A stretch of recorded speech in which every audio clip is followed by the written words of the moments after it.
Good old Spain, as I was saying in my last video. I think I'm going to go ahead and cover that now. Spain imposes more austerity amid protests. And let me tell you something, these protests, these people are pretty pissed off. I read today that youth unemployment in Spain is 50%. 50%. 50% for youth. Whoa.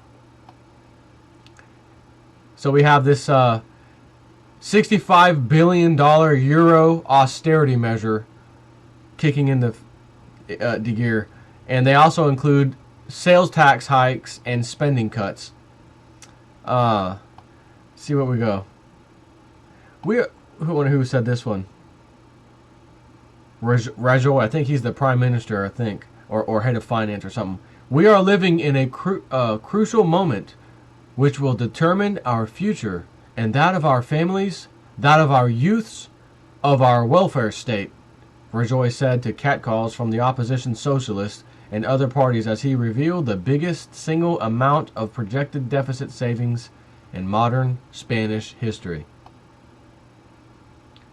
So, let's see what we got here. The spending cuts designed to cut $65 billion off of state budgets by 2015 include wage cuts for civil servants and members of the national parliament. That's not a bad idea. And members of the national and a new wave of closures at state-owned companies. Spain will also speed up a gradual increase in the retirement age. Every freaking time. From 65 years old to 67. Maybe we can have a few more people die off before they get their retirement. Isn't that amazing? It doesn't matter what government, EU, America, Canada, Spanish government, BRICS nation, doesn't matter. They all do the same thing. It all is an epic fail. It all means nothing. How could it possibly mean nothing?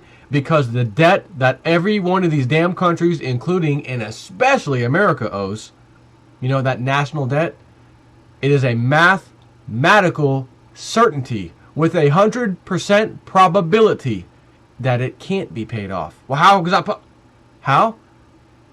Because for as long as we've had a central bank, we couldn't ever pay off that debt. We can't pay it off. It keeps going up. And at first it was slowly. We kind of kept it fairly still for a little while anyways. And then all of a sudden, it started skyrocketing out of control. And that skyrocketing out of control is happening faster and faster and faster. Let me give you a little example. 1971, we had $1 trillion of debt. 80s, by the time we left the 1980s, it was up to around 2 point something, maybe 3 trillion. I think Bush took office and it was, I want to say it was close to 6 trillion, or maybe it was 4 trillion. And when he spent his first 4 years, it was up to 6 trillion. Then the next 4 years was up to from 6 to 9, something like that. So 30 years to get to around $6 trillion. Whatever it was, 200 years to get to $1 trillion, right? The first 100 years from, 1776 or whatever, let's just call it, the beginning of America to 1971, first $1 trillion. 1971 to 2001, 30 years, 1 trillion turns into 6 trillion. A few years later, it turns into 9 trillion. As he's leaving office and Obama takes over, it goes up another 1 point something, 2 trillion. A year later, they got to do it again. It goes up another 1 or 2 trillion. 30 days later after that, it goes up again. And that's where we're currently at, I believe. I don't know if it went up again after that, but I think we're on that last one. And we're at 16 trillion. It's already ticking at the top. We're going to have the damn same speech again here shortly in Congress. We need to up the debt ceiling again. Can you see this issue? If it was able to be paid off, would we have to raise the debt issue or the debt ceiling so frequently in such a huge number? We're talking trillions each time. No. If we could get away with lowering the debt ceiling, we would.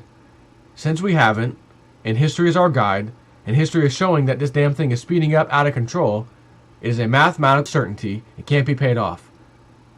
So what does that mean? Does that mean austerity measures coming to a country near you, the great New Age Roman Empire. Hate to bring it to you, but we could see some issues here in old America. So let me finish reading a couple of these points I got here. Quote, this is the reality. There is no other, and we have to get out of this hole, and we have to do it as soon as possible, and there is no room for fantasies or off-the-cuff improvisations, because there is no choice, Rajoy told Parliament. Really, there's no choice. Say, all this debt that you guys in Spain bail out and borrowing, right? And in America, our own national debt that we borrow into existence, ours is $16 trillion. We have to make an interest payment on that. Well, who does it go to? Who are we making an interest payment to? And who is Spain making an interest payment to? And who is Greece making an interest payment to? The club, the elite, the international bankers. That's who holds all of these bonds. And they own those central banks in all of the countries who also happen to buy those bonds. So our central bank here issues money, but has to have the bonds sell first. Those bonds have interest on them. And if there's $50 billion in bonds that just sold on auction, and let's say the Central Bank of Spain bought them, let's just say, we now are paying the Central Bank of Spain interest for $50 billion that we just created out of thin air.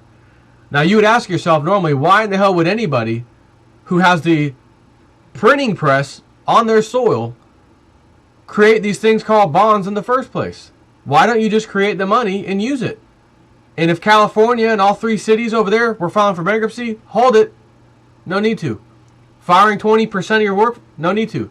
Cutting pay on these firemen and police? No need to. What choice do we have? As Rajoy said, what other choice do we have? We have to do it. I have a solution. Just print the money. No bonds attached. No interest. Here you go. Government duties paid for. Have a nice day. Done. Plain and simple. Can't do that. We got to have these bonds. And what is bond short for? Bondage. You think that name was chosen by just coincidence? Oh, no. No. So again, the central bank, in my example, Central Bank of Spain just bought $50 billion. But who created the Central Bank of Spain? Or this is an example of, or any country.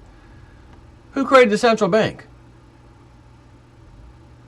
Who are the members of the board of those central banks? Which big giant banking companies, and you know who I'm talking about, the top 4, top 5, top 9, whatever, also happen to have shares or some kind of members on the board of their own on that central bank. So you can see, we'll just sum that into the bankers, right? The top banksters are the ones who are the beneficiaries of receiving the interest payments on the bonds. So everyone else, screw you, we're raising rates, we're cutting wages, we're cutting workforce, deal with it, we got to pay this debt back. Debt to whom? The bankers. Who created the central bank system? The same bankers. Is there a central bank in America? Yes. And in pretty much every country in the world? Yes. Do they all practice fractional reserve lending with money that's backed by nothing? Yes.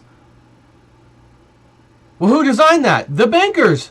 So it's their system, their central bank, they own the bonds, they print the money, and then the rest of us work to pay them. Ronald Reagan, 1980s, before he left office, hired, I think, 6 people in total, a little economic group. There's a little name for it, I can't remember it. Where is America's income tax going? The result? All of it's going to pay the interest on the debt. In other words, those bonds. So, after 1913, I think it was 1916, where the 16th Amendment was passed. I believe that was the right date. Don't quote me on that for sure. And the 16th Amendment allegedly says you got to pay income tax. Why? Because the central bank was just created a few years before that, and they knew, because their system was going to be the rule of law on the land of how banking's done, and we have to pay these bonds, interest on them, to our buddies. We need someone to pay that, and that's going to be you sorry taxpayer. Or, excuse me, consumer. So you consumers or taxpayers, whatever you want to be called, your income tax, all of it, goes to paying the debt. And remember that mathematical certainty I told you about before? The debt can't even be paid off anyways. Mathematical certainty, 100% positive, can't be paid off. you're going to scratch your head and say, why in the hell am I even paying this tax if it's going to these bonds, which is contributing to our national debt, and our national debt keeps rising. We can't pay it off anyways. So if this thing's going to blow up anyways, we can't pay it off anyways, why in the hell are we paying income tax? It's a good question. And if you don't pay it, guess who's going to come kick your door down? The IRS, mercenaries. Yeah, that's who's going to come kicking your door down. And it's very interesting that it was either 16,000 or 20,000 or some large number of new positions became available for the IRS, included in the healthcare bill, to hire new IRS agents. It's interesting why they, agents. An agent. Not a public servant or, an agent. FBI agent, CIA agent, special agent. Those are all people who, have a gun, etc. So the tax enforcers, revenue service, internal revenue service, have to have a armed force like a SWAT team in your own country to make sure you pay taxes, because if you don't, they will kick your door in. Repeat after me. Grab your American flag. Proud to be an American. Fight for the rights of every man. Let me just finish this off. The measures, austerity measures in Spain, are in exchange for the bank bailout of up to 100 billion euros granted to Spain by the other 16 countries that use the euro and extra time to cut the Spanish budget deficit. So you have bankrupt countries bailing out a larger bankrupt country that's one of the 16 bankrupt countries to begin with. It's the fourth largest economy over there. So again, you have bankrupt countries bailing out another very large bankrupt country who's going to look at that $100 billion they need or whatever, and then just like Greece, we need another 100 bill. And then you know what? We need another 100 bill, 300 bill, 400, 500, 600 bill. You know what? We need a cool trillion. More austerity, more job cuts. And then old Christine Lagarde, head of the IMF, her famous speech she did with Greece, she'll do it again for Spain. We think because Spain is having trouble paying these bills back, this 100 billion that we gave them, and the second 100 billion, and the third 100 billion that will come, you need to start selling off some of your assets. Privatization to help pay for these loans. That's what she told Greece needed to do. You know she's going to tell Spain to do the same. She didn't get that job for nothing. The elite want nothing but global control. And if you can own a country's electricity grid, water system, trash collection, toll roads, etc., etc., etc., driver's license fees, if you can own that, you're an international entity. You don't care. You don't have no sovereign identity. Oh, I'm an American. I can't do that to my people. These people are internationalists. One world thinking, not bodies of land. America and EU and not, they don't care. And if they decide, hey schmuck, taxpayer, damn it, consumer, we're raising rates. You need to get driver's license fee renewed. It's tripled. I can't afford it. I can't get my license. You're gonna get pulled over. You get pulled over. The cop's gonna write you. May even take you to jail. Some laws allow them to take you to jail. He'll probably just fine you. And then you're going to see this huge fine and say, well, I couldn't afford my driver's license. I certainly can't afford this fine, so I can't pay either. Even if I did pay the fine, I'll get caught again. I'll have another fine. I can't pay either. So then they don't pay either. And then what happens? You got all these people driving around without licenses. You have all these fees piling up. Then next thing you know, there's going to be a warrant for their arrest. And they're going to fill up the jails. Non-licensed drivers filling up the jails. Are you kidding me? There's no room for them. It's an epic fail. What I'm explaining to you, this is the decline of modern society. This is the decline of the Western powers, the Western world. That includes America at the top. I hate telling you that. I don't want to have to tell you that. I live here. I'm an American. I don't want to have to deal with job cuts. I don't want to have to deal with people losing their jobs. Myself possibly losing my job in the future. Who knows? I don't want to do that. I want to tell you all it's going to be fine and we'll get through this. Like old Pastor Dowell's video was the other day. Fantastic video, by the way. Incredible. We'll get through this. We'll recover.